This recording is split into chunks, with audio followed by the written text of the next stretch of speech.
So ito pala mga kadyat, meron po tayong unbox neck phone, color hanging phone dito sa Shopee o sa TikTok shop. Nabili ko po ito. Merry Christmas and Happy New Year in advance sa inyo. Ito pala yung early Christmas gift. Na-unbox ko nga pala ito. At syempre, assembly natin siya isa-isa. At syempre, iniisa-isa ko na siya kakabit one by one. At ito pala yung una ko pala. Ito pala yung screw dito para ipasok. Nakita ko pala yung hole dito. Ito yung ikakabit dito sa may screw para ikakabit natin sa isa nito mga kadyat. At syempre, dito natin makikita yung cover nito para maipasok dito agad siya sa unahan.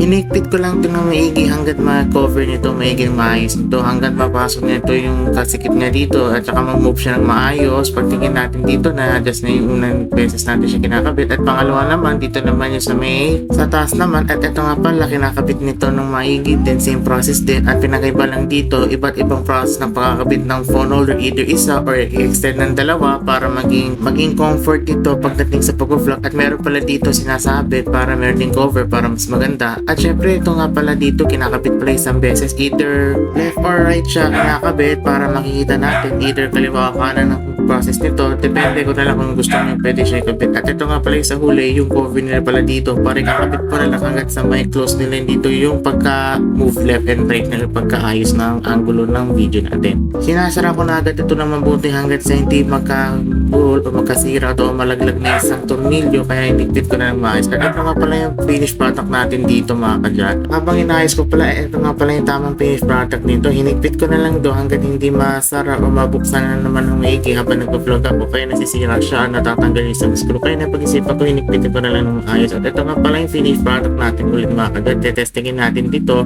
ito ng maayos. At ito nga pala yung quality ng product natin dito ng neck phone, color hanging mobile phone na pwede natin pang vlog, pang content or paggawa tayo ng mga short vlogs dito mga kadyat. At pwede lang for me, phone driving lang siya. At ito nga pala, testing muna tayo na pagsuot ng neck phone color hanging dito. At syempre, susuotin ko muna siya at paano yung process. At ito nga pala, napakasimple lang delete at ready good to go ka na. Pwede ka na mag-video or mag-vlog or kahit kumuha ka ng short vlog video at pwede ka mag-POV driving dito kung ano bang pwede mong gawin. So first product, tinest-drive ko siya dito sa exterior. Syempre, makikita mo yung view ng angulo ng dinadaanan natin pag nag-drive tayo dito. Pwede natin magamit natin pag nagmamaintain tayo ng mga videos or nagpo-post tayo ng picture habang tayo nag-POV, nag-drive gamit ng neck phone color hanging dito. At pwede rin to sa Camry kapag tayo nagmamaneho. Syempre, kuha natin yung POV shots. Halimbawa sa expressway, napaka-solid yung panahon. Pwede dito pang mainte at marami iba kasi di nag-aalog yung video at di nag-aalog yung nire-record mo habang nagde-drive. At syempre, kung gusto nyo neck phone color hanging nito, try nyo to at pwede kayo mag-vlog at mag-short vlog o POV dito shots mga ito mga kadyat.